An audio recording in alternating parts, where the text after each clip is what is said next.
sky's the limit. Your responses more than more.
Brinda?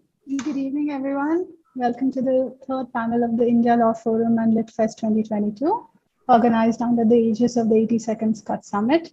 Today, we're joined by a panel of eminent luminaries to discuss arbitration and Gati Shakti. In October 2021, Prime Minister Shri Narendra Modi launched Gati Shakti, the national master plan for multimodal connectivity. The digital platform brings together several ministries for cohesive planning and implementation of large-scale connectivity infrastructure projects. Efficient infrastructure building has been identified as a cornerstone for meeting national growth targets, and the first step is to address the historic problems of time and cost overruns in ongoing projects. So the panel today explores the many administrative, legal, and technological underpinnings contributing to the current challenges in infrastructural development.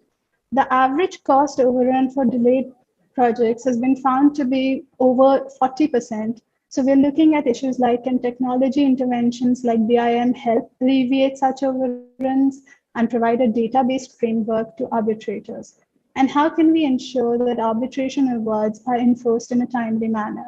So it's my honor now to invite Mr. Sameer Kochar, reforms historian, author of Modinomics, and chairman of the SKOCH Group for his opening comments and for context setting.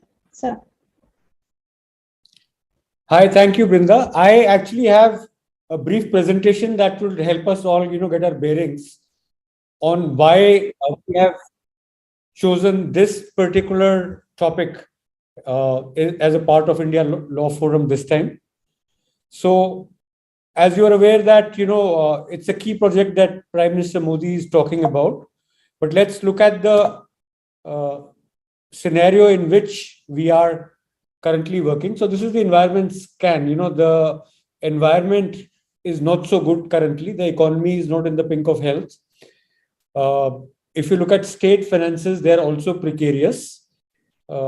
Unemployment rate is high, inflation is high, interest rates are going high, rupees going down, new investments are coming down, salaried jobs are coming down, consumer demand is coming down, and capacity utilization is not all that great. So this is overall India. And if you look at states, you have a similar kind of a problem. And this, obviously, all of this is quite, in the post-COVID world, is quite a challenge for India to get out of. So in the last budget, we find that infrastructure was seen as the savior. All the money that the government had, they wanted to put it in the infrastructure sector. So if you look at total expenditure versus capital expenditure, there's a huge growth. If you look at capital expenditure of key infrastructure ministries, again, there is a substantial moving up. If you look at budgetary allocation for key infrastructure schemes, again, scheme by scheme, there's a lot of money that is being pumped in. And similarly, infrastructure spending by state governments is also going up substantially. The idea is that this push on infrastructure may fix economy, employment, and GDP ahead of 2024 elections, because I think the key election issue in 2024 is going to be economy, inflation, and jobs. These are the schemes that are covered under PM Gatishatki. to put a focus on all the projects, infrastructure projects, a scheme called Gatishatki was launched. So it takes care of about 81 projects out of the total projects that we have. But there are certain key infrastructure projects which are still not a part of Gatishatki, which we would like to persuade the government that they should also be put under that. So what Gatishatki currently is just a portal, where they're actually putting all the designs and project details so that the ministries are able to get their alignments right, to speed that up. But Gatishatki actually can do a lot more than that, because merely looking at a problem 3 times in a day is not going to fix it. So what this panel is going to discuss is that beyond a Gatishatki portal, what is it that we need to do? So we must differentiate between the Gatishatki portal and the Gatishatki projects.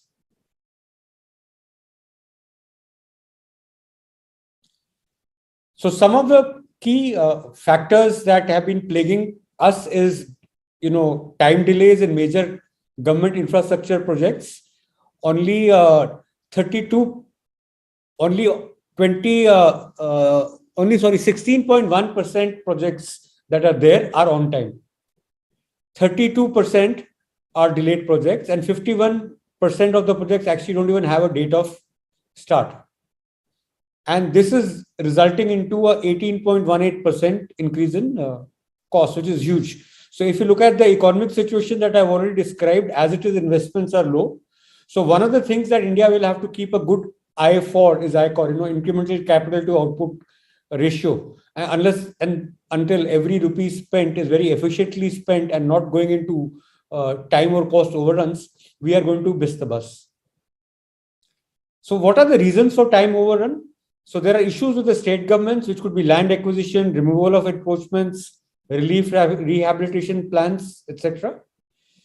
There are issues with union ministries, which could be environment, forest and wildlife clearances, tree cutting permission, grant of working permission, etc. And then there are causes for cost escalation, which are areas like underestimation of original cost, BOM is not correctly calculated, changes in the rate of foreign exchange, changes in statutory duty, high cost of environmental safeguard, so on and so forth. They're kind of shifting goalposts on this. So if you look at all these issues, they can actually be put into 3 buckets. One is, administrative bucket, which is, so what is it that you need to do as an administrative reform, or, pushing the administrative envelope to make sure that things are happening in time. Second is the judicial bucket, where, clearances, etc. are required, or arbitration is required, and arbitration awards have to be implemented. As we've seen in the past, the entire system the banking system was coming to a collapse because the infrastructure projects had so much capital blocked. The vendors were not getting paid in terms of lakhs of crores. And if that money is not in circulation, then how do you work on infrastructure? So how do you make sure that more and more arbitration is done rather than going for litigation? And more importantly, how do you speed it up, and how do you ensure that the arbitration awards are actually implemented? The third bucket, which is the most important bucket. Now, the first 2 will take a lot of doing to do. I mean, it's easier said than done. And obviously, we have to make an effort that this administrative reform happens. The wheels of arbitration are well-oiled, happens faster. But one of the areas where we find is that we are still almost like in the early 20th century in terms of technology. We are still doing paper-based drawings. We are hardly doing 2D. Whereas the whole world has moved to highly technology-oriented project management. And that is an area where possibly, a lot can be done, and it can be done faster. If you look at what the rest of the world is doing, and this technology actually helps even in arbitration, because, most of the thing is on cost escalations, bill of material, time delays, etc. So if you have something called BIM, which is Building Information Model, it can sort of help you figure out all that. So you can actually have a knowledge-based argument, and you can practically have a real-time view of where the bottlenecks are.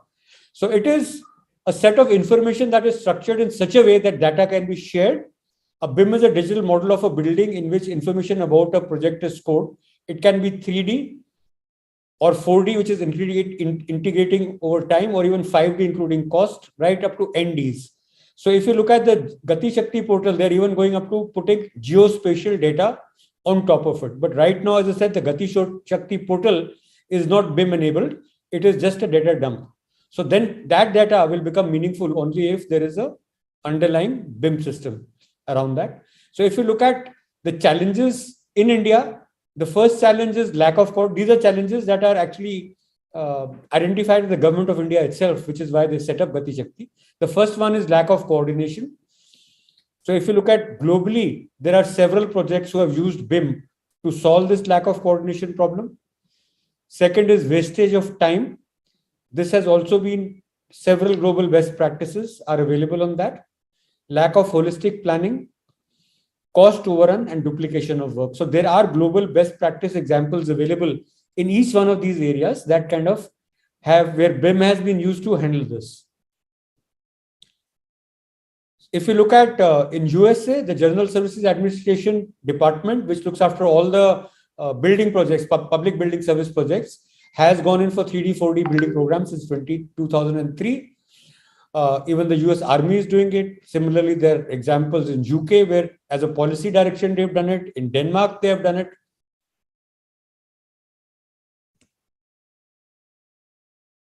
If you look at where it has been done, in USA, their contractors are reporting 25% improvement in labor productivity, 25% reduction in labor costs, 5% reduction in final construction costs, and 5% increase in speed to complete.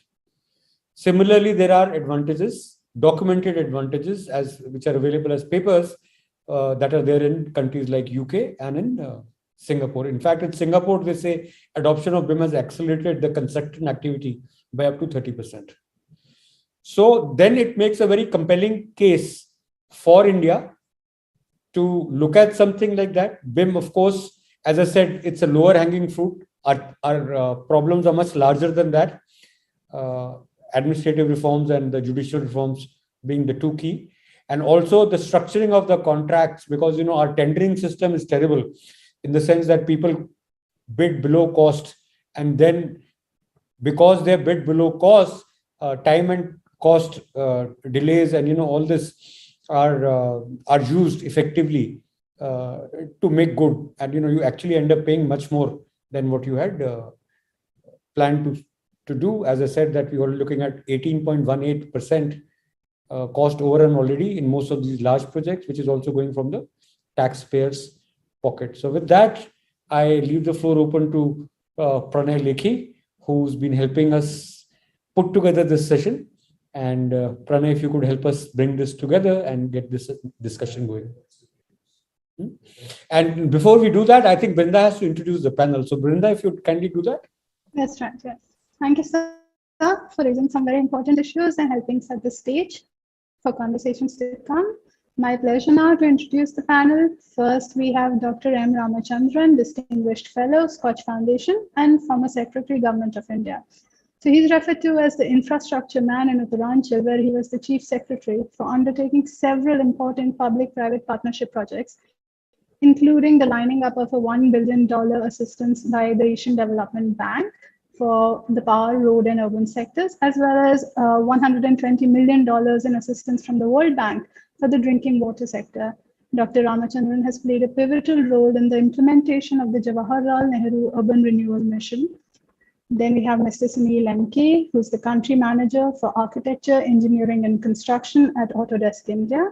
He's an industry veteran with over 20 years of experience in the software industry.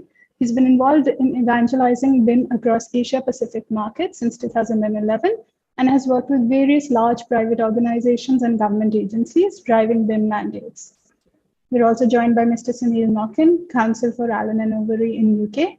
He specializes in high-value and complex construction and infrastructure disputes. Since 2020, he's been recognized as a rising star in international commercial arbitration by Legal 500. He sits on the steering committee of the Young Practitioners Group for the Mumbai International Arbitration Center. We have Mr. Jatin Jalundhwala, Joint President Legal, Adani Enterprises. He's worked with various regulatory authorities like the Ministry of Corporate Affairs, Stock exchanges, RBI, and others on matters like corporate laws, litigation, arbitration, contracts and agreements, corporate governance, and compliance, to name a few. We have Mr. Sapan Gupta, who is the Group General Counsel for ArcelorMittal, practicing in both New York State and India. Mr. Gupta has worked across sectors like steel, mining, power, ports, banks, real estate, and non-bank finance companies in a lot of legal niches, including but not limited to mergers and acquisitions, dispute resolution, banking and finance, bankruptcy, industrials, and infrastructure. And finally, we have our moderator, Mr. Pranay Lekhi, who's a legal advisor on international arbitration at Allen & Overy, UK. Mr. Lekhi is one of the youngest members of the drafting committee of the Law Commission of India and a part of the expert subcommittee analyzing India's 2015 draft model bilateral investment treaty. He has published research in key areas of international law and international commercial arbitration. I'll hand it over to Mr. Lekhi now. Thank you very much, Brinda. And thank you to Samir sir for setting the context of this discussion so well. Construction in India is the second largest industry, second largest employer, and the second largest recipient of foreign direct investment. It is no doubt that there's a reason why there's a renewed focus on this sector as India moves ahead with its growth story.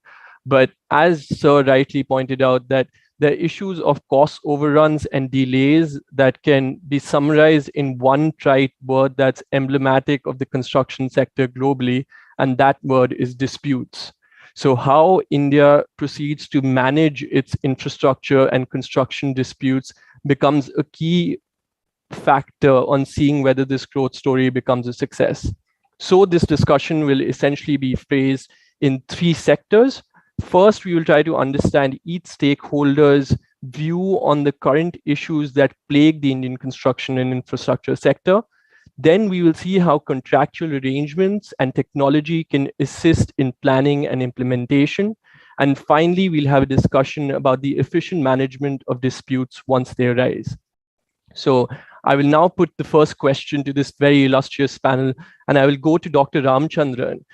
Sir, as Mr. Kochhar pointed out, that beyond the issues of efficient management, there are certain administrative and judicial laxities that the Indian construction sector faces.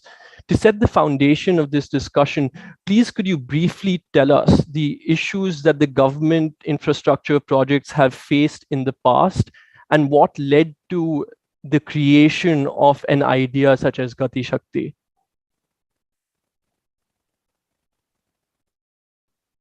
Okay, thank you for that question.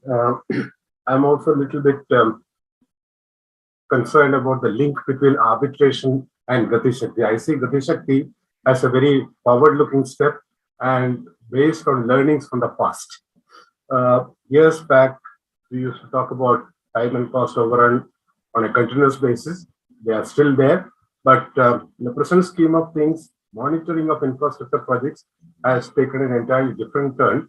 But rightly, I think the Prime Minister realized that is not enough. So 21 ministries coming together and having a common platform is a big step as far as infrastructure projects in India are concerned. And I do hope with this portal coming into existence where ministries can log on to this portal and take up projects or bring about the integrated approach which is required, that should be possible. The Gati Shakti write-up itself talks about some industrial estates started years back. It couldn't move forward because there was no coordination with other departments. The classic example is that of a gas pipeline laid in the state of Kerala, which took 8 years for the gas to reach whoever the ultimate consumer is supposed to be.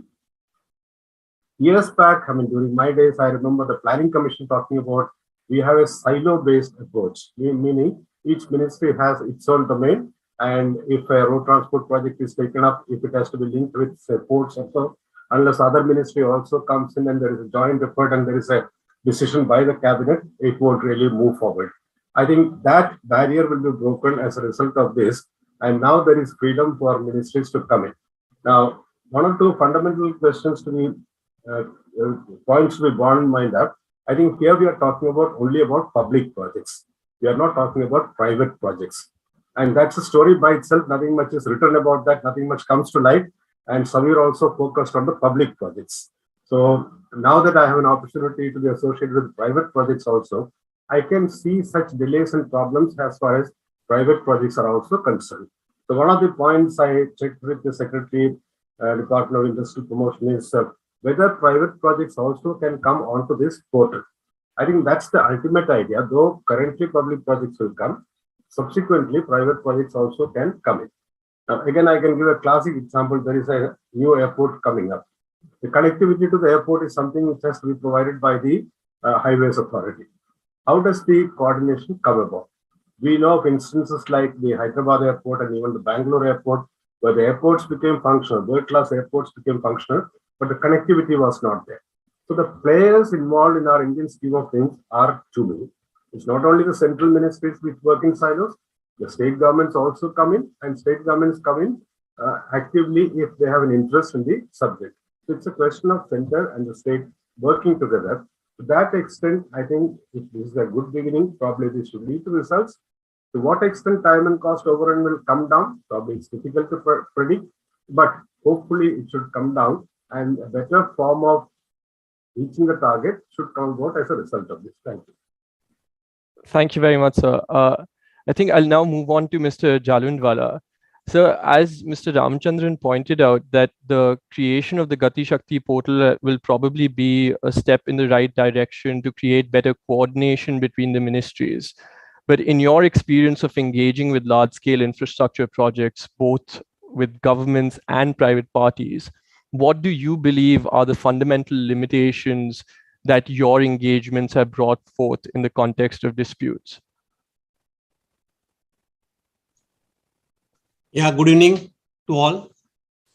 So you all know, okay, India is expected to become the world's third largest construction market by 2025 and will require investment of INR 50 trillion. For this purpose, the infrastructure facilities like road, railways, metro rails, and so on are required. And they are nothing but the backbone of the economy. If the infrastructure is well organized, the economy will go at a faster rate. But there are certain limitations as far as these infrastructure projects are concerned. And let me put before you, first is the project cost in India. The cost of the project is mostly calculated by the private party and the lenders who will fund it via stock and debt. The risk, which is key risk connected with cost and schedule overruns, are the major hazards impacting project cost in India. Delays in acquiring forest and environment clearances, delays in land acquisition, and lack of infrastructure assistance are the primary reasons of schedule overruns. Second limitation is land acquisition. Say delay in handover of the land. Acquisition related disputes are one of the major issues faced by private parties, which has always a cascading effect on the project implementation and completion. If I give one example to you, that is the metro rail project as far as Ahmedabad, where I am here, is concerned, which was likely to be over in 2022, is yet to be completed, which may take another 2 years because there were so many disputes and other things about the land, other things were going on. Similarly, clearance from numerous agencies in India, most of the infrastructure projects suffer from delays in completion. This is mainly due to the inadequate regulatory framework and inefficiency in the approval process. Infrastructure projects require multiple sequential approvals, clearances at various stages, and delay in clearances holds back the financial closure of the project. Similarly, environment impact assessment. Environment safeguards and guidelines have proven to be one of the major reasons for delay in infrastructure projects. You all know, okay, suppose I get the infrastructure approval, that is environment impact approval. Even anybody can challenge in India within 60 days to National Green Tribunal. And in such disputes are going a long way for the project to be implemented. All the shortage of labor, another important point, that both skilled and unskilled laborers are not available much in India. There is always a shortage, and this has a dual determinant effect on the sector. First, it hampers the delivery of the project, both in terms of the time and quality. And secondly, it also drives up the cost of the project, reducing the profitability. All these are the main limitations of the infrastructure project in India. No doubt, a lot of things have been done by this government, but a lot to go ahead as far as the limitations are concerned. Over to Pranay. Thank you. Absolutely, sir. I think that's a brilliant point. Just to take that discussion a bit forward, Mr. Jalundhwala has very appropriately highlighted what the issues that make the construction sector anemic in India are generally and over the years. And now, despite there being a renewed focus of the government in creating large-scale infrastructure projects, we are witnessing the sector be under stress in the current scenario. Till the middle of last year, there was about $18 billion worth of loans in the real estate sector that were under stress. Do you believe that there are any specific issues that the sector is currently facing that also need to be addressed?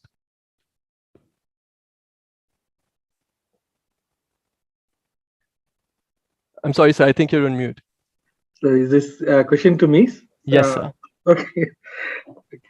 So let me just talk about the issues that is actually been addressed by Samir as well as Jatin and Mr. Ramachandran. Rightfully, all the issues that we just heard, I think the key thing is that it is happening because there's no transparency and accountability that's actually in the entire segment itself. When you talk about getting everybody together in the Gatishatki portal itself, one thing would be also to think about how contracts are put together. You know, what kind of technologies are there that actually bring about transparency of data and the projects itself in terms of how it is being, the construction is going on, and looking at all the issues in terms of cost and cost overruns or time delays and stuff like that. The other part is, even if we provide technology, just as Mr. Jatin said, that we have a challenge around people, right? The skilled labor that's out there, who is going to use this technology? So it is important that we actually have a process where we enable the system also to be trained to use this technology, whether it is hardware, software, right? So one piece is the software, then robotics itself in terms of hardware plays an important role in actually delivering the projects more efficiently, right? So I think that could be one of the reasons where the stress levels are seen. But from a software segment where I come from, when I'm actually selling into the industry, I find large construction companies and large owners have actually started using technology that actually drives some bit of transparency and accountability. But largely still small and medium players still don't have much of technology in the construction space. That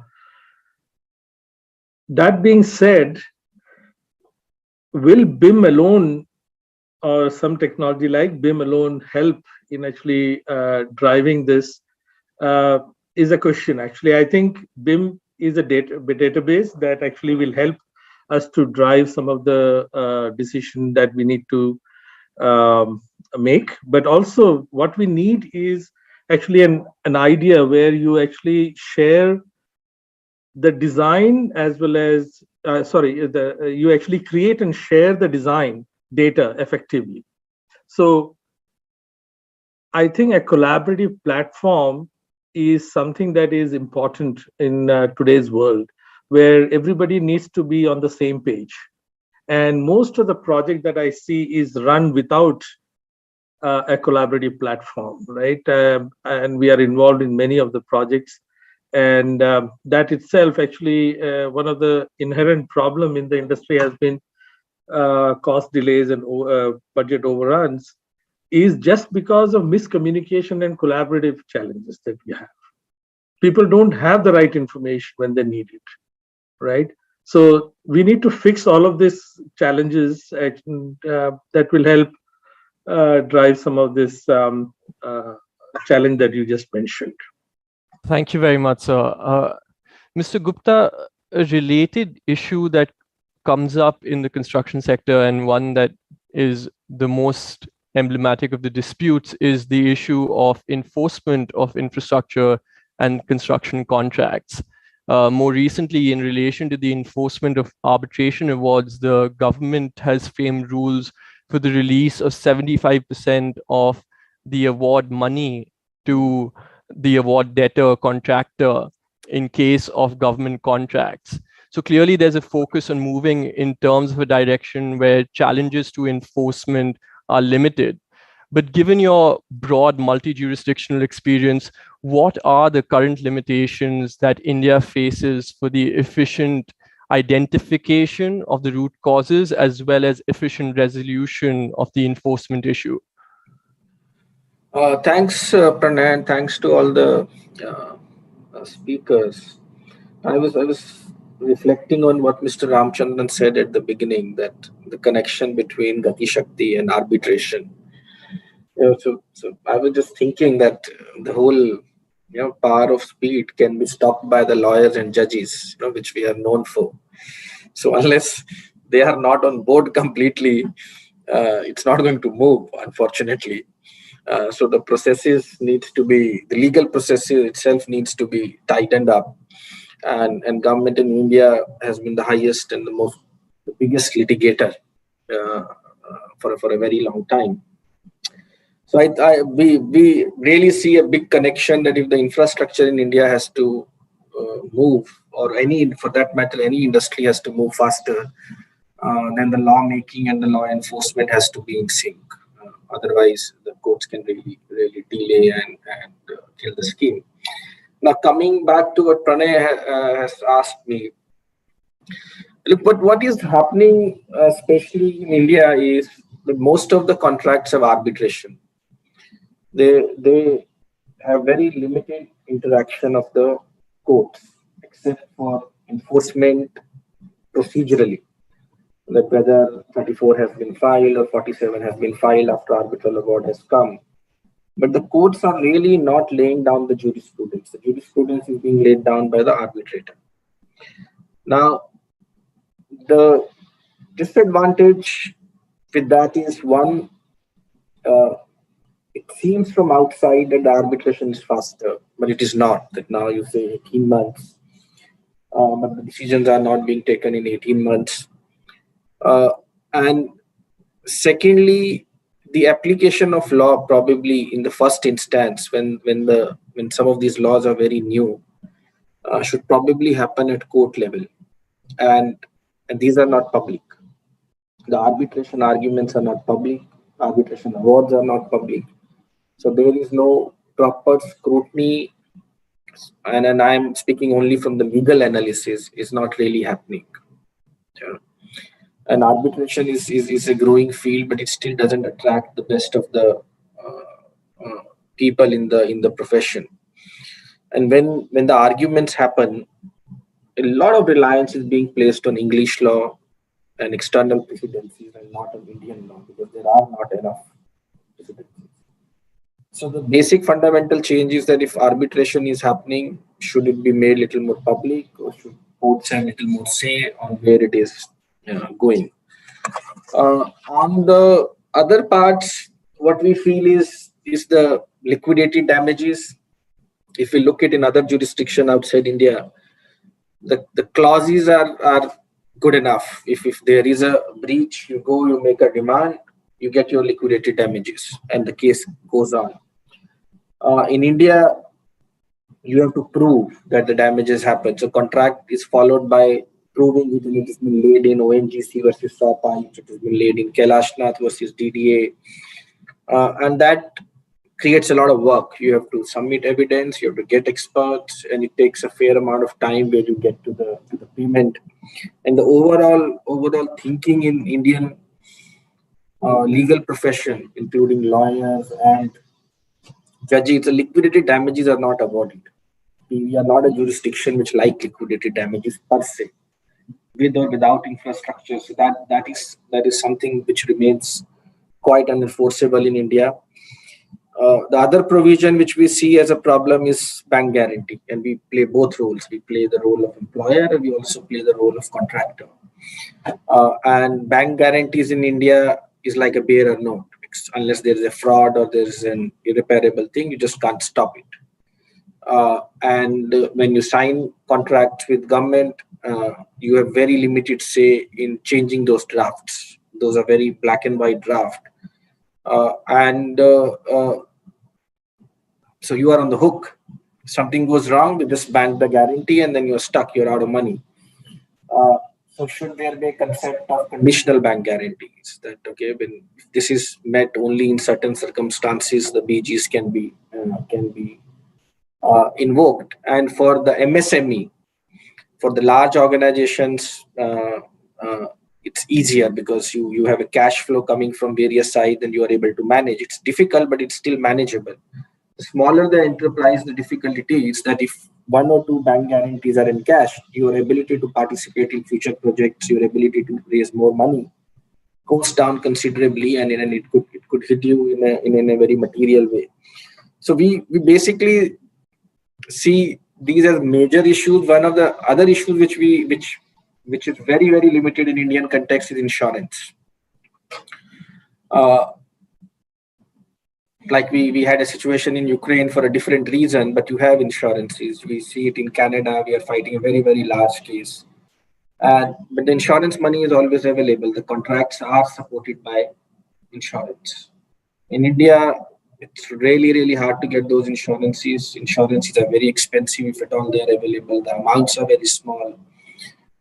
So that's one more thing which probably needs little more work, that in infrastructure contracts, the insurances on liquidated damages, insurances on performances are introduced. And I think that's broadly, I would say, from the purely legal perspective.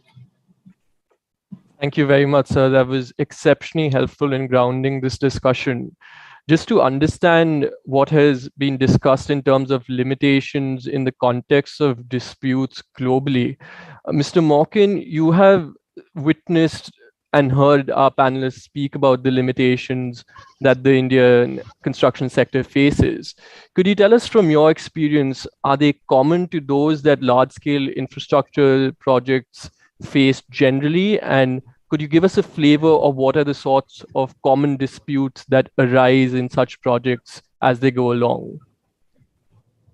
Of course, and thank you very much, Pranay, and to SKOCH for inviting me on the panel. I mean, many of my colleagues on the panel already have discussed the issues that arise on these types of projects, some of which are very unique to India, such as kind of land acquisition issues, regulatory approvals, or I should say more common to India. But the nature of construction projects, the length of time, the amount of money at stake inevitably means that disputes will arise, and they are very common. I wanted to reflect on perhaps four issues that I see very often that lead to disputes on construction projects, and talk about them in a bit of detail. The first is lack of design maturity. The number of projects that we see that go to dispute due to failures at the very outset of the project in the design phase. And my colleagues touched on this earlier in this panel when they're talking about the use of BIM and the fact that India has not developed the same advances in technology to help with the designing of contracts. And I think that is a real key element here, because getting the design right from the very outset is fundamental to the long-term success of construction projects. Design growth or design change, to some extent is inevitable, but significant design growth through the course of a project causes significant disruption and results in significant claims by the contractor that inevitably ends up in formal disputes. They put considerable strain on the schedule, and it means that if you're starting with an immature design, you haven't got a fully developed 3D model, you are very much starting the project from the back foot, from the very outset. The second issue that I think comes up, or it's relevant to this discussion, is failures in the actual tender process. Selecting the correct contractor, taking from the view of the employer, and then from the contractor's perspective, getting the right subcontractors to do your other scope of work is vital to the contractual, to the success of the contract. And I think in a market where the provision of services is very competitive, as my colleagues have touched on, price becomes a very determinative factor. There is a race to the bottom in terms of cost, sometimes inevitably because contractors know that during the course of the project, they can bring a whole host of claims and try and get more money. And all too often, there's too much emphasis in the tender process on people going for the low-cost option, rather than looking at demonstration of proven track records and experience in executing this type of work, and getting credentials where they have completed similar projects on time, in budget, so that you have safeguards in place. So more integration during the tender phase in ensuring contractors' experience and expertise, I think, is vital, coupled with implementation of contractual safeguards to then ensure that when you've got your contractor in place, you do in fact get their A team, rather than the C team that they've then given to your work. So making sure that what they've told you on paper during the tender process is actually what they deliver during the course of the project. The third big issue, I think, is just sheer contractual uncertainty. The number of disputes that arise due to ambiguities and uncertainties in the drafting of contracts that can lead to mega claims between the parties is incredibly prevalent in this area. And I think one area where India can perhaps move forward is to try and use more of the kind of industry standard form contracts to the extent possible, things like FIDIC, JCT, NEC, etc., where there has been better safeguards in place to ensure that the contract hands together and obviously provides better protection in respect of claims. I think another note on there is what we see very often in projects is recycling of old contracts. You have a contract that's been used for a different project, sometimes of a completely different nature, and someone gets it off the shelf and recycles it for a project which is very different, and that ultimately leads to tensions, can lead to a significant amount of inconsistencies between the contract or uncertainties that inevitably leads to claims. And then the final area I think is perhaps the most significant here is simple failures in project management, and that's obviously a very broad topic, but too often than not, after the contract has been signed, insufficient attention is then given to the actual management of the project. And as I've said, and we've discussed in this panel already, it's inevitable that disputes will arise, or issues will arise rather, but how they are managed by both contractor and employer teams during the life of the project can be the difference between project success and failure, and be effective. And if you do it properly, be a very effective means at managing disputes. So one very common issue we see is in respect of scheduling. Having a fully logic-linked project schedule from the very outset of your project is vital to ensure that your project keeps on schedule, and that if there are any slippages or delays, they can be mitigated. It's very common in the construction industry to have kind of Primavera, which is construction software different levels of schedule, which gives you different levels of detail, and ensuring your contractor or working with your employer keeps that regularly updated with 2 weekly, 4 weekly look ahead priorities, means that when something happens, be it an intervention, a delay in a government approval, issues with land, you know exactly where you are, and you can think, okay, well, what can I do instead to mitigate that delay? What are my other required work fronts that I can now progress instead to mitigate this delay? And too often than not, the schedule is a simple afterthought. And I think, by the time people realise where they are in terms of the schedule, it's too late to mitigate the extent of any delay. Relatedly, ineffective, insufficient claim management. So again, you will get claims during the life of the project, but often they come in, they're not properly analysed at the time by employers and responded to, or they're responded to in perhaps a superficial way, which fails to engage on the actual issues at hand. It's a way of just parking them until the end of the project. And that creates a backlog of claims at the end that then results in a mega dispute, and also helps or rather creates poor relationships between the parties, between the employer and the contractor.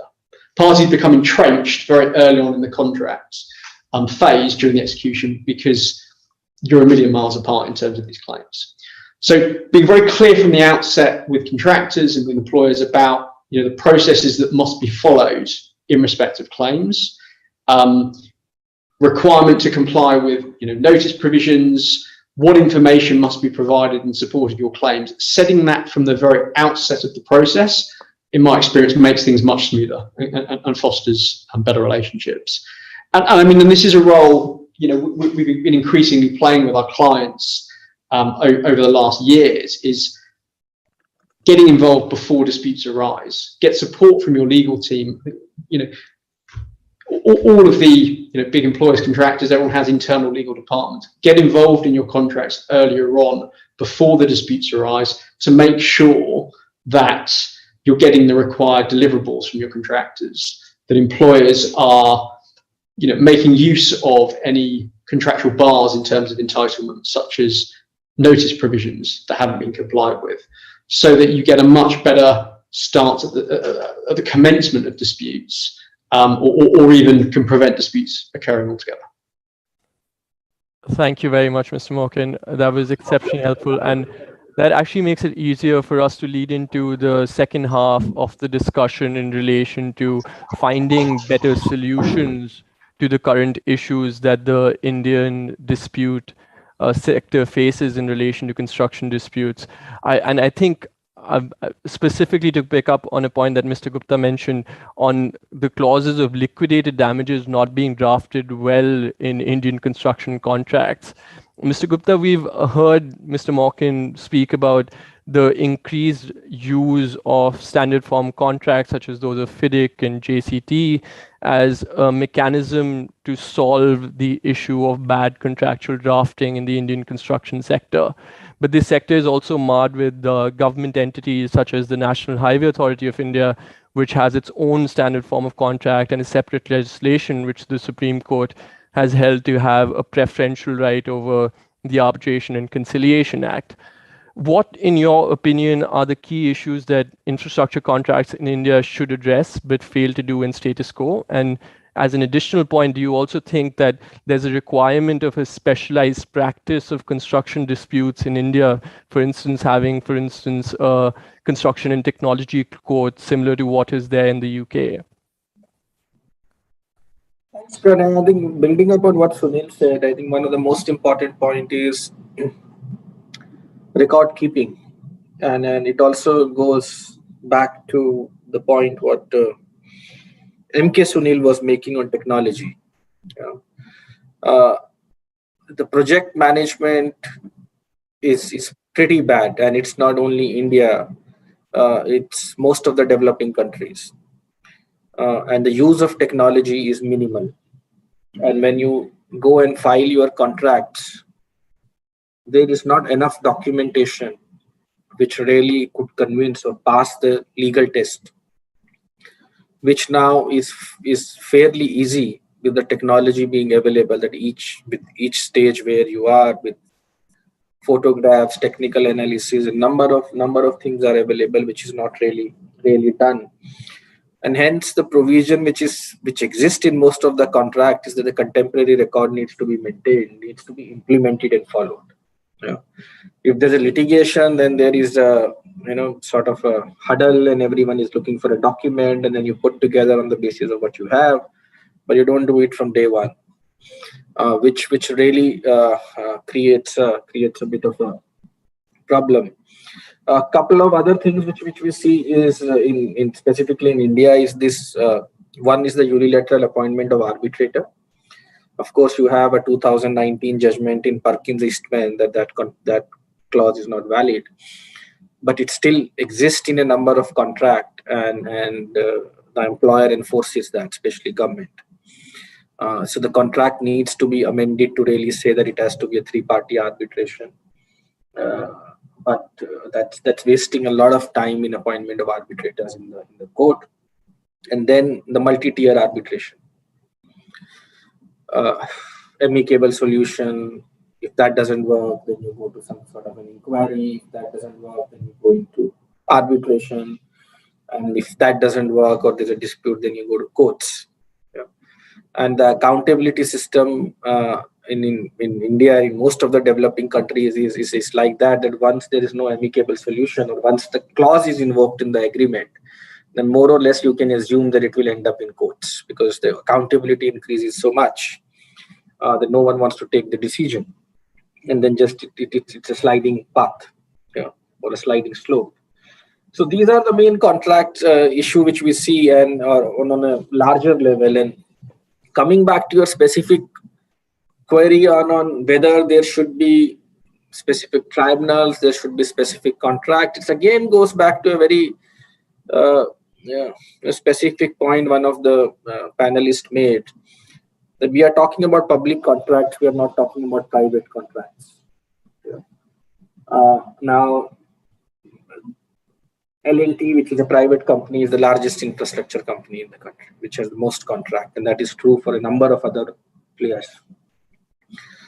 So you need investments in these courts, you need experts, and you need a practice where people can come in and invest their time. So whether the industry is ready or not, it's not very, very clear currently.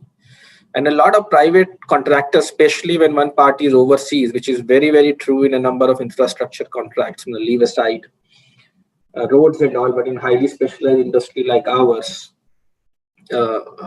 most of the time the counterparty is international, and they don't accept Indian jurisdiction. They want to do it in Singapore or London. So one is that how many contracts can you really try in India of this nature? And second, is there enough focus that the tribunals can be created? Because at the end of the day, these are commercial contracts, and generally the litigation in India around procurements and contract is relatively low, especially in the private parties. It's a self-serving system. People try to reach an amicable solution unless it really goes out of the way. So I think it's very hard to say that is the Indian market ready for a specialist practice on construction.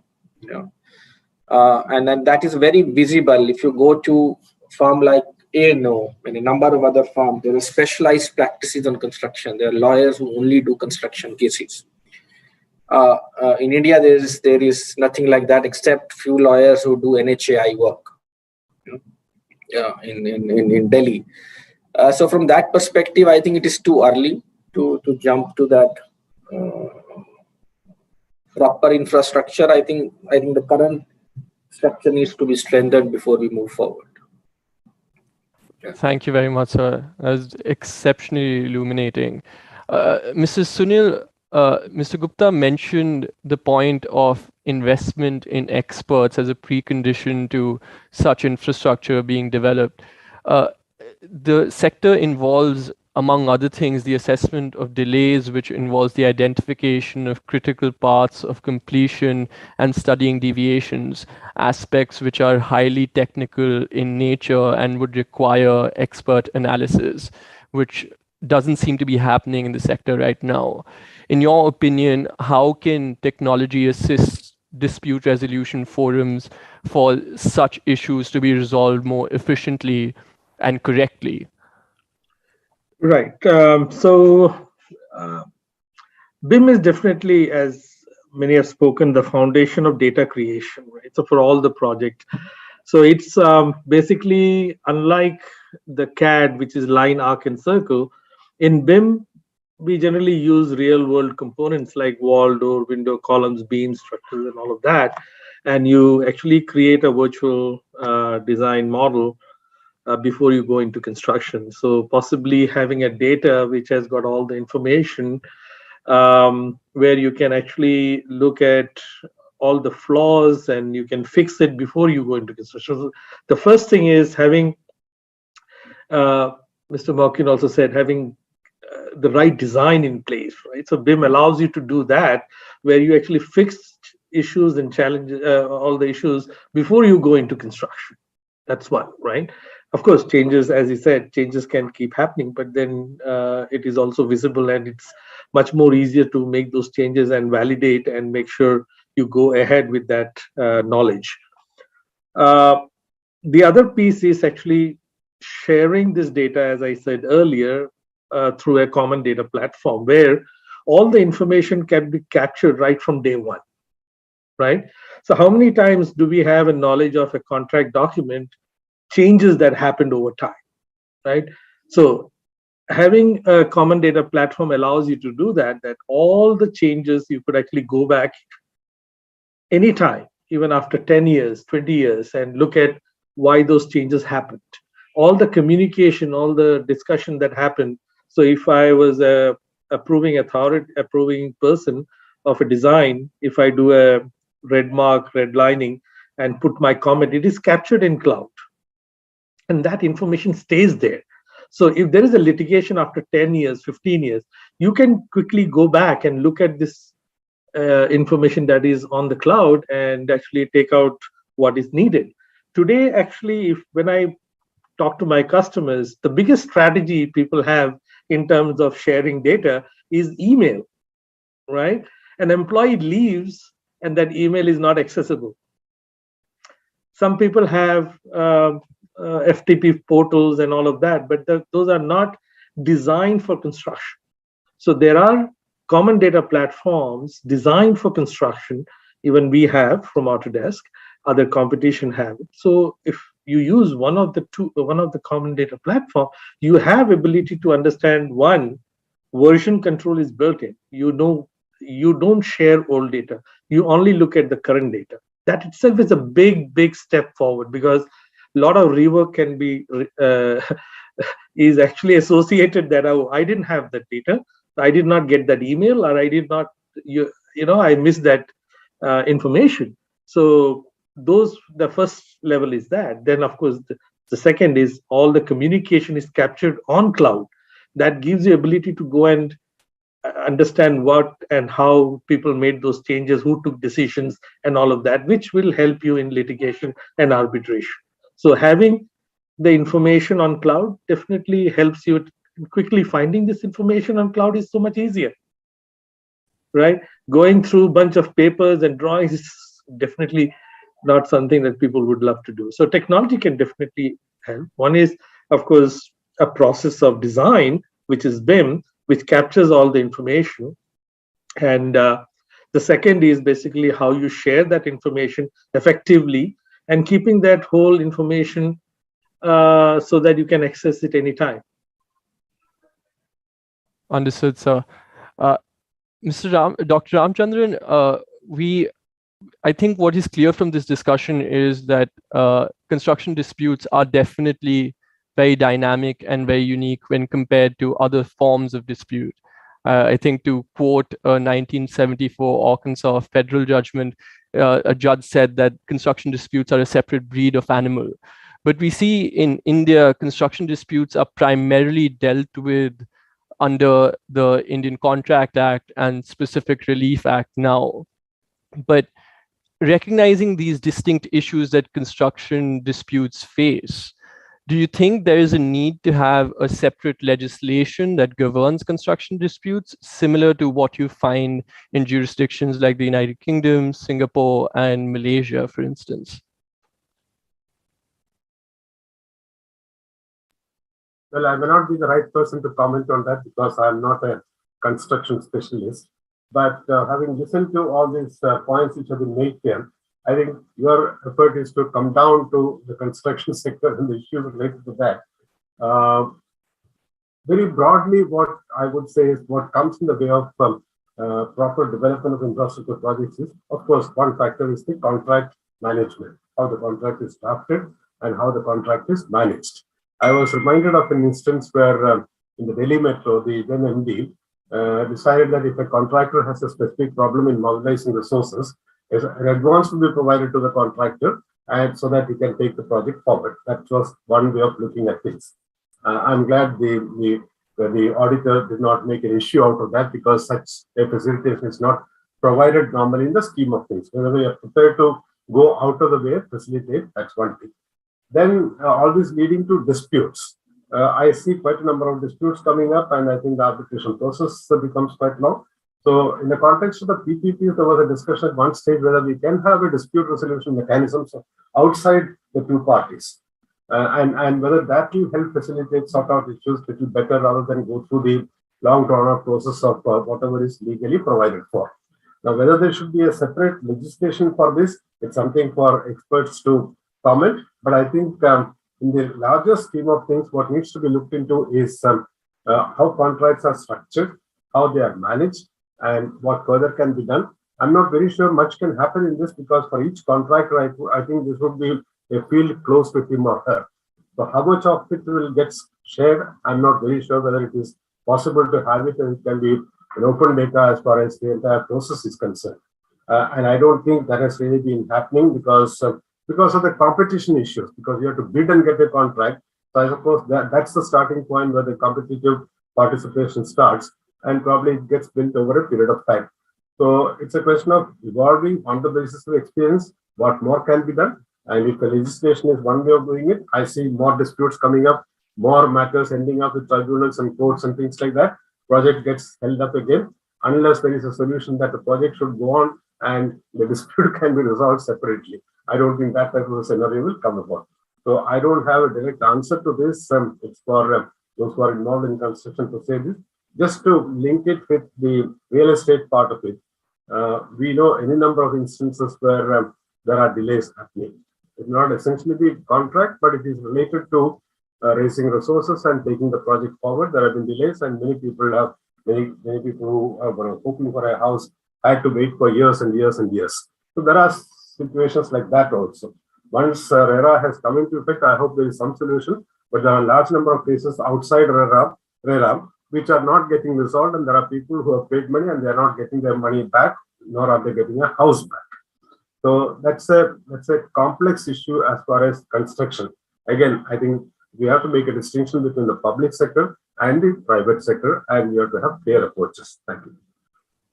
Thank you very much, sir. And just in the interest of time, if we proceed towards the efficient management of disputes, I'll ask my first question of this part to Mr. Jalundhwala.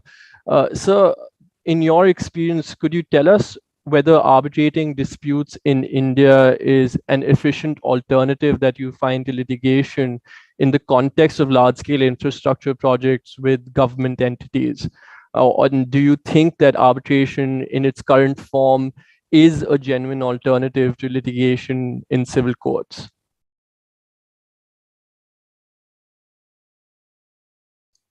Yeah, thank you, Mr. Pranay. Say this alternative dispute resolution, the arbitration. In fact, as far as the infrastructure project is concerned, the arbitration, even if I say the ad hoc arbitrations versus institutional arbitration, and I prefer institutional arbitration to be more precise, more time bound, and more systematic. However, what happens even the arbitration award is declared.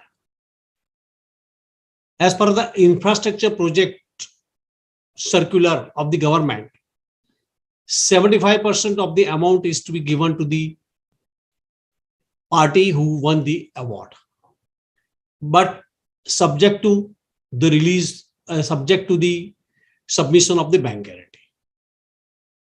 It has become difficult, even we are facing as infrastructure companies.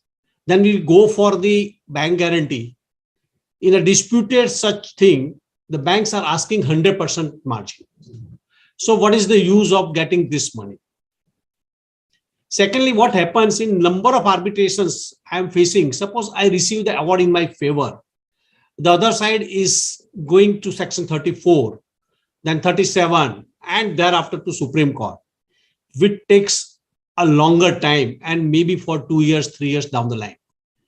It's essential in India to have the commercial courts to function more effectively and more efficiently with a time-bound manner that section 34 and thereafter 37 has been disposed of at the earliest.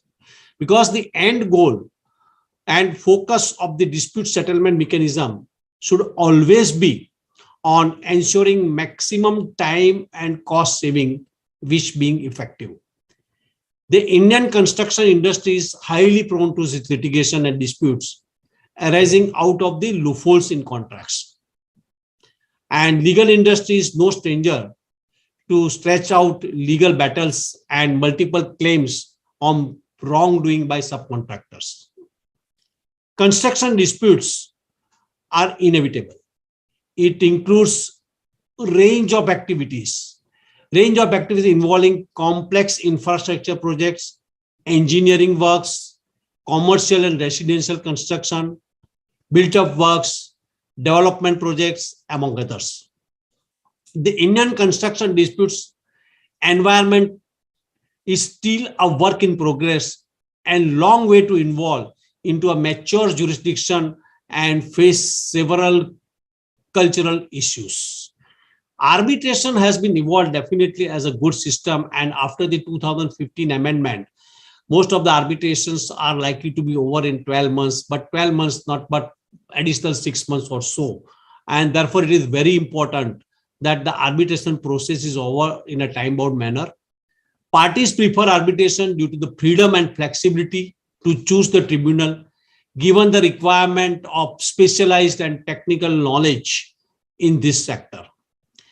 No doubt, you know all that English in India, in UK, where we have English technology and construction court, but India has also sought to establish special courts, but it has long way to go for working of these special courts, say I'm saying commercial courts, more effectively and more efficiently.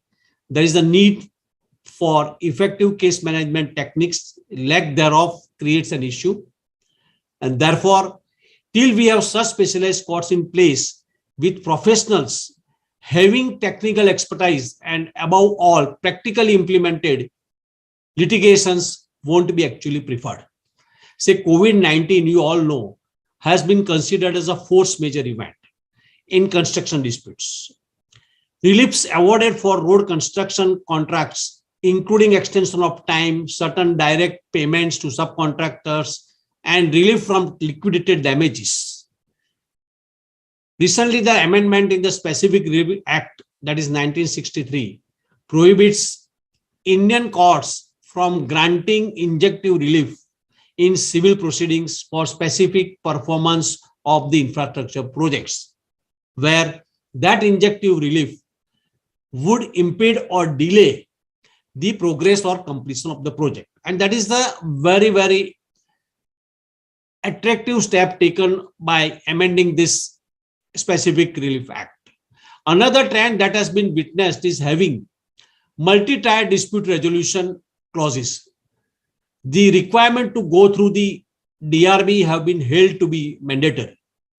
It is settled law that when the parties agree for a specific procedure and mode for settlement of their dispute by way of an arbitration and prescribes certain precondition to be complied with for referring the matter to arbitration, the parties are required to comply with those preconditions and only then refer the matter to the arbitration. So in a way, this arbitration, that is alternative dispute resolution, is an effective step to close the dispute at the earliest, but it has to be monitored more properly as far as the time is concerned and cost effective is concerned. That is what I have to say here. Mr. There are a lot Gupta, of examples yeah, which I am having, but it is a time constraint I cannot give, because if you see the one particular arbitration award, we won before 3 years down the line, but till date we have not been in a position to get the fruits out of the award. right. So this is happening across. No, absolutely, sir. And I completely share your concerns about the enforcement issues with India as a jurisdiction of arbitration awards. And I think as we move towards the conclusion of this discussion, that is sort of a good segue into understanding the issue of finality of arbitration awards in India. Mr. Gupta, Mr.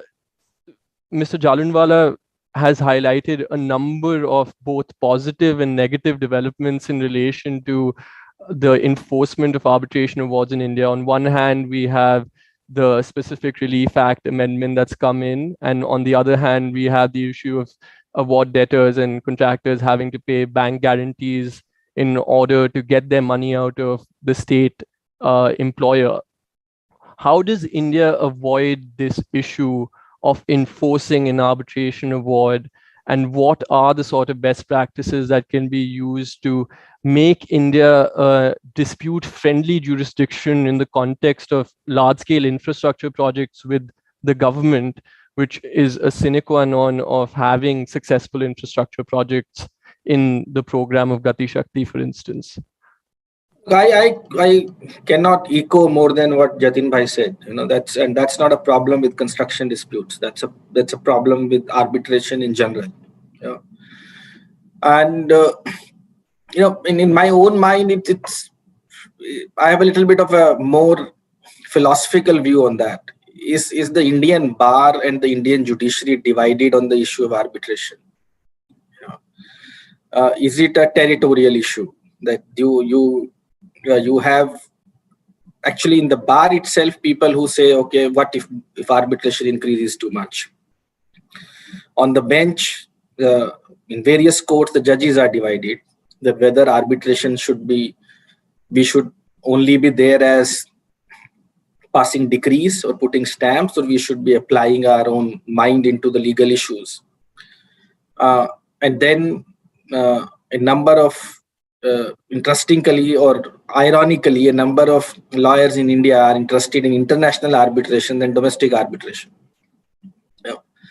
So it's the whole paraphernalia which needs to move in terms of thought process before you go to government or before you go to people like Mr. Ramachandran, who are not lawyers but are going to help it. First, the legal community has to be clear and send a message to the government that this is what we want. So there's utter confusion right now. Now, coming to what can be done, I think the first and the foremost thing is that what can Indian courts get into as far as arbitral award is concerned. The law has been clear. It has been repeated by Supreme Court. Only questions of public policy. Now, this public policy, you have stretched it so much that you start interfering right from section 9, section 8, these sections have become household names. Award is coming, okay, file this. Waiting for 1 year. I have cases in India where section 11, which is appointment of arbitrator, are pending for close to a year. And it's a 15-minute job. The contract is very clear. Our position is very clear. So it's basically a mindset thing that the whole legal community will have to move. And the quick legal fix is to define what courts can get into when the award is there. And then all of us have to move through. I think there's limited time left and others should speak. But I think that's one of the things. As far as 75% is concerned, it's great legally. practically Jatin Bhai mentioned, it's a problem. You, instead of paying to the government, you end up paying to the bank. So there is no advantage. So the practical aspect and the government aspect and the judicial aspect has to marry. Is this like the government can say, oh, we made 75%, now go and sort it out with the banks. Now banks have to figure it out. You go to courts, court says you already have a law, you already have the money, go and figure out with the banks. So it has to be a complete circle, which will have to happen. I think in that list of 21 Ministry of Finance probably needs to be added to. That's actually a very good point, sir. So Pranay, I want to add here one small Of course, sir. point. Sorry. Of course. No, not at all, sir. Please go ahead. One irony in the whole arbitration process. Suppose the arbitrators are ex-CJI and other two Supreme Court judges. The award is passed. Thereafter, as per section 34, it goes to the district court or commercial court for challenge. So it's a very awkward situation that the highest judge of the country, that is ex-CJI or so, and the combination of Supreme Court judges have passed an award or are given an award that goes to the district court, district judge, with due respect to district judge. They are now analyzing and examining whether the award is passed properly or not. That's very ridiculous according to me. And I'm still of a thinking mode every time whether this type of things are happening in other countries or not. I don't know. But this has to be changed over a period of time. I think that's a great question to put to Mr. Mawkin. Mr. Mawkin, it's clear that disputes have become commonplace in the construction and arbitration market in India. And a lot of issues that you would have heard right now, the panel discuss, relate to India being the seat of the arbitration. We are increasingly seeing Indian parties opt for establishments such as the SEAC, with the most number of parties being Indian, most number of foreign users being Indian. More recently, the Indian Supreme Court has allowed 2 Indian parties to also choose a foreign seat of arbitration. Given these developments, could you highlight how the possibility of Indian parties moving their arbitral disputes to foreign seats can help in the dispute management, especially of construction disputes? Yeah, I mean, I think just before I go into that, Pranay, just picking up on a few points that have been raised by Mr. Jalundhwala and Mr. Gupta. I mean, I think by the time you get into a dispute, it's in both parties' interest, or everyone's party's interest, for that to be resolved as quickly as possible.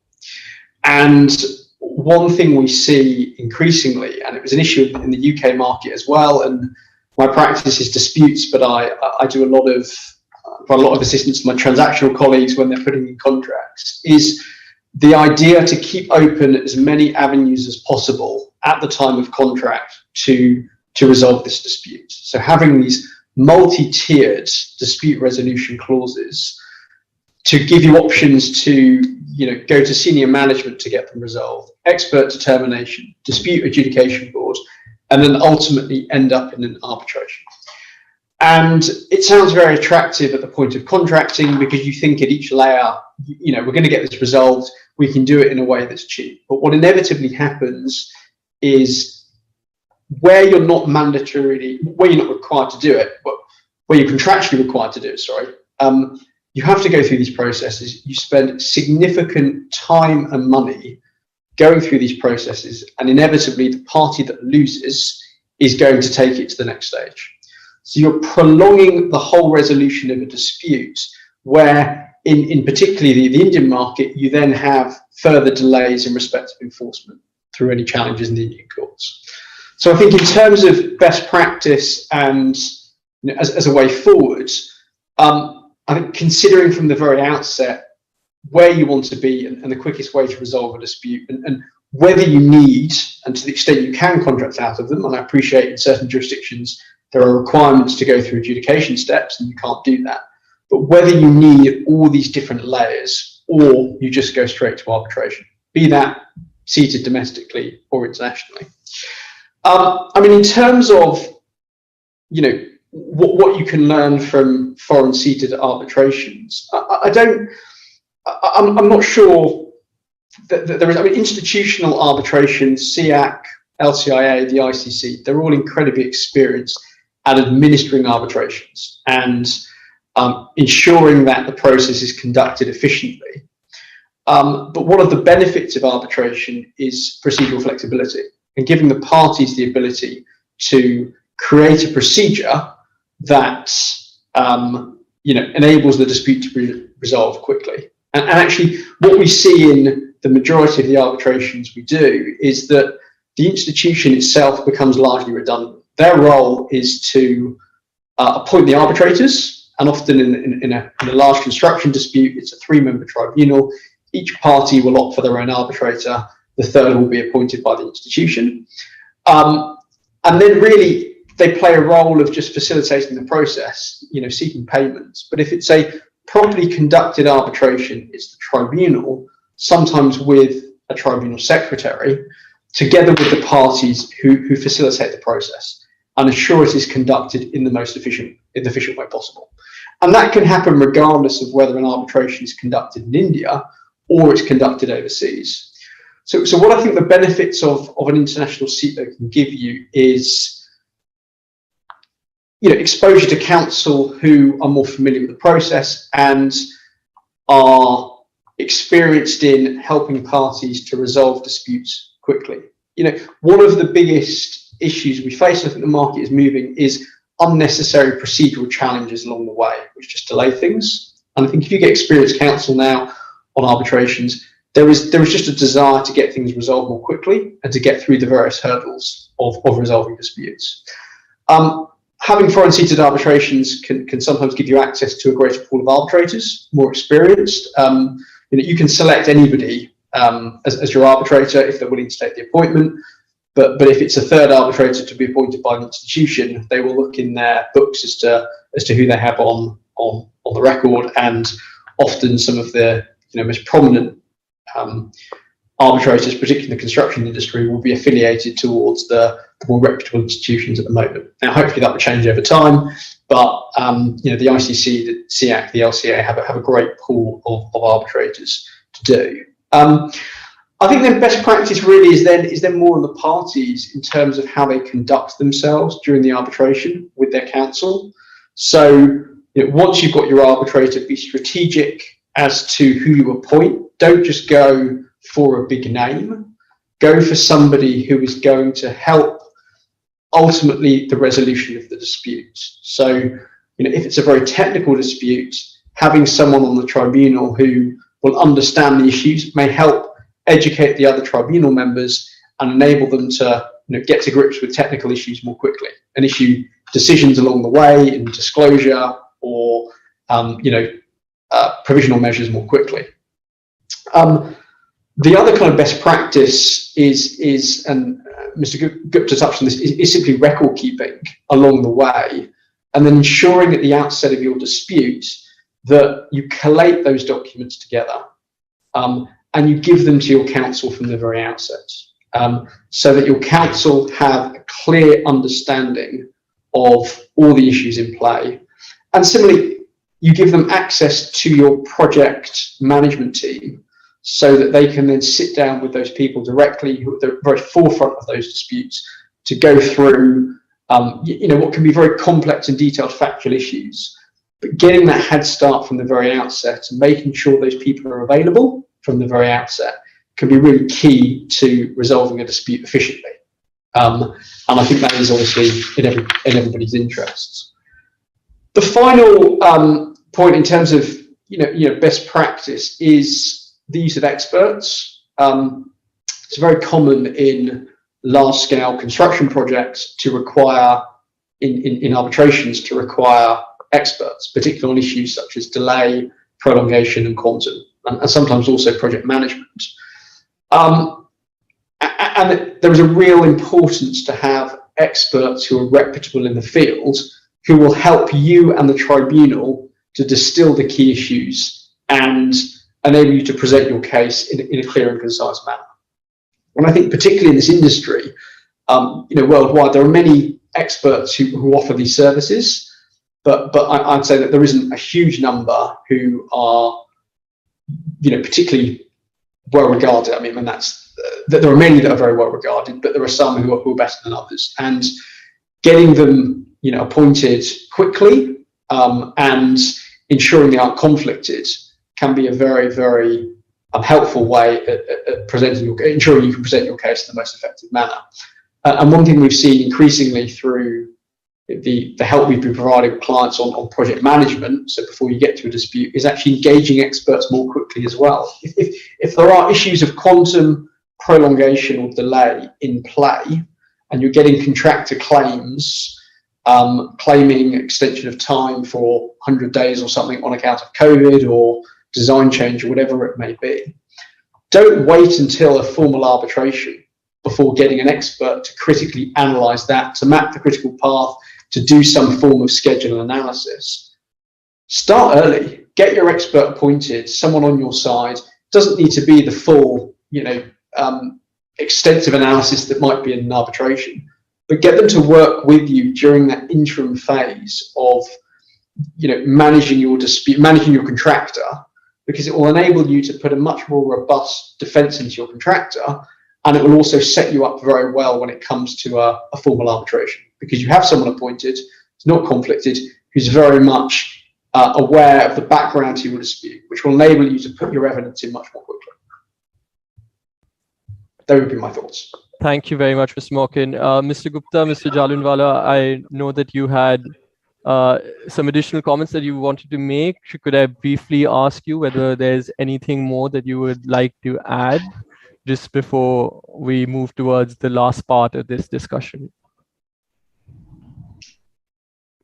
Jatin, you want to go first? Yeah. Mr. Gupta, you please go ahead. No, I think for me, the arbitration versus judiciary, the issue which you brought up is very emotive, Yeah. So I can go on and on that point.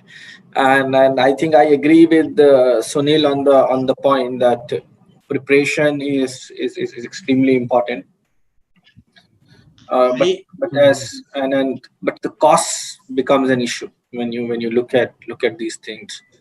And Indian contracts having been drawn from the projects contract in US also provides, because what India follows as projects contract are primarily from the time of Enron, which basically set down the whole tone in India from 90s. So amicable solution and all are available, but as I said earlier, that once it goes that path, it's a sliding scale. It just ends up in arbitration, because on the other side is a government officer with a lot of accountability, and you cannot blame that, but that's how the system is. So there probably could be an accountability build that on an individual level, that how many cases an individual officer refers to arbitration, how many he wins, how many he loses, and in the department, so that people have more accountability when they just pass on the baton to the lawyers without applying the discretion. I think that's what I will say. Thanks, Pranay. Yes, Mr. Jalundhwala. Yeah, I just wanted to add here about the preparation of the arbitration, what Mr. Sunil and Mr. Gupta rightly said.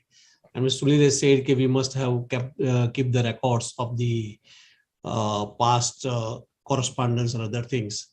One of the important points in arbitration is at the time of cross-examination and witnesses, we have to be fully prepared. And when our colleague has to be cross-examined, we shall be prepared with all the types of questions and all questions which are likely to be asked to him, and shall be prepared to him, asking question to him, preparing the video for that. And wherever he has made some mistakes, we should bring to his notice that this way he should reply. And similarly, when we have to cross-examine the other side, we should have prepared the exclusive questions and be prepared then how can we corner the other side by putting various questions. That preparation is also very important. Thank you very much, sir. And I think just to conclude our discussion, which has been fascinating and has run over time, because I just think it has been that gripping and important. My last part of my question goes to Mr. MK Sunil. Sir, we began with the issue of how Gati Shakti transforms itself from a dashboard to a reality of 100 lakh crores in the infrastructure and construction sector. We've heard extensively from our experts on the panel, including yourself, on how concurrently disputes can be managed. What, in your view, is key for all stakeholders to engage in for that reality to take place where that digital platform actually converts to tangible projects? I'm sorry, sir, I think you're on mute. I was saying I'm not a lawyer, I'm an architect by training. So I'm going to take it from the point that, when BIM was implemented in Singapore, I was party to it. I worked with them as part of Autodesk team in terms of doing POCs and getting that implemented. The good thing about that was it was a government initiative. It was top down, and there was a complete full circle accountability in a way. So they made available some funds for the industry to acquire the technology. So everybody who were going to start using BIM, they didn't have technology, so they could apply for the government funding and get this technology. Then there was this training that was actually taken up by the industry as well as Building Construction Authority. So training was taken care of. Then, of course, the government itself made it mandatory that all the projects, if you need construction approval, you need to submit it in BIM process, right? And then, of course, so that was a closed loop kind of thing. Of course, people will ask, where is the money going to come for funding? In India is such a large country and all of that. I firmly believe, and there are a lot of research that has been done around use of technology in construction in various countries. There is a clear understanding we could actually be 20 to 25% savings if you start using technologies like BIM and collaborative portals, technologies to host the project as well as share the project and record the project information. So as part of the Gatishatki, or what our Prime Minister has said, 1.5 trillion going to be spent in infrastructure projects. A 20% saving would be close to about 0.3 trillion on the table. Just because if you mandate use of this technology, that would actually give you 20% saving. That 0.3 trillion is a good amount of money to do all this kind of stuff that I just mentioned, which was done much earlier than, of course, BIM wasn't in the play when Singapore mandated BIM or other countries, but they took the decision to invest. And that benefit is coming today. They are saying the construction has gone up by 30%, efficiency has gone up by 30%, and all of that. How did that happen? Just because they enable the industry. So I think government needs to take a step where technology is part and parcel of the whole gamut of the Gatishatki endeavor. And it cannot be said that, okay, I'm just going to tell the contractor or the team that this project need to be finished by 1st of January. That is not going to help, right? People are not going to go and use the technology that's needed in some way. Some may do it, some may not do it. But I think government needs to actually bring out a policy around technology, one, but look at it holistically as a closed loop approach. Maybe industries and the government needs to come together, think about how we could enable, right from having some funds and training and all this kind of things coming together to make our industry efficient. People has to actually come forward and invest in infrastructure project. Today, that's a big issue, right? Because of a lot of challenges out there. Nobody wants to invest in infrastructure project that easily. But public project, of course, you see on a daily basis, there are so many projects being launched. But on the government projects, the infrastructure project, all this thing that I just mentioned, as well as bringing technology on board, will actually drive transparency and accountability. That's going to help elevate the ROI as a productivity and the whole speeding up the initiative. Thank you very much, sir. And I also have no doubt that that would also lead to efficient dispute management as well. Dr. Ramachandran, I'll give you the last word for this fascinating discussion. First, I hope we have been able to convince you that there is a degree of link between how disputes in the infrastructure sector are resolved, as well as the larger goal of having infrastructure development. But be that as it may, what in your view are the key limitations that we need to overcome, and what suggestions would you put forth for Gatishatki becoming a reality and going beyond the mere coordination of ministries in the government to actual implementation of large-scale infrastructure projects? Two parts and two responses. To your first question, ideally, I would have liked a title like Disputes and Arbitration in the Context of Gatishatki. Probably you're covering that segment more proactively. That's one part of it. The other part is I still see the big picture. I mean, since I've seen it from different places, and it takes years for some changes to be brought about as far as government projects, their management decision making is concerned. So if you are successful in moving away from a ministry-based approach to an interministerial approach where things get sorted out, that would be a big success as far as implementation of these infrastructure projects are concerned.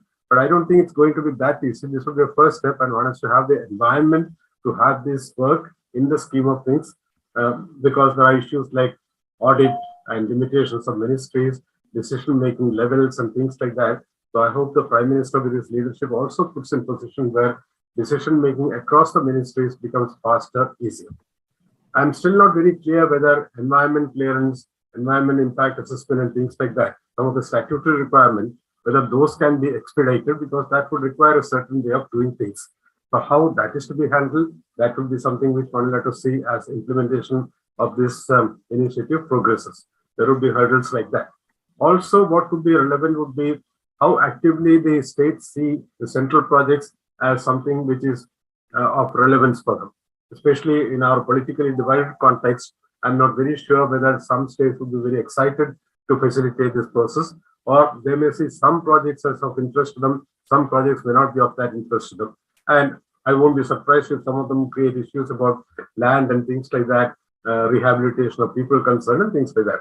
So we have to see this work, but I think it's a big step as far as the urge to get out of silo approach is concerned.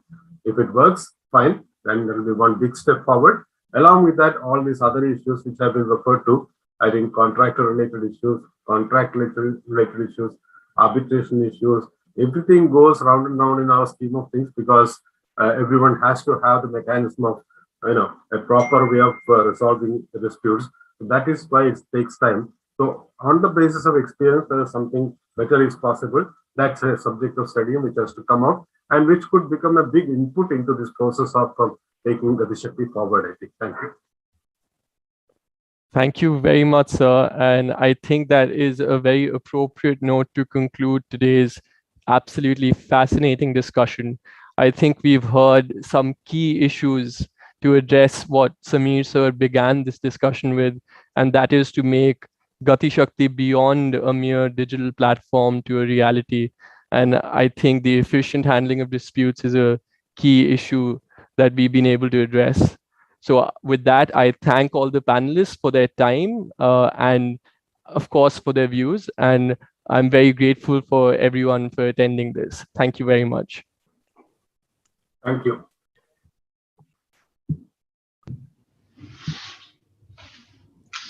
Thank you. Thanks to all.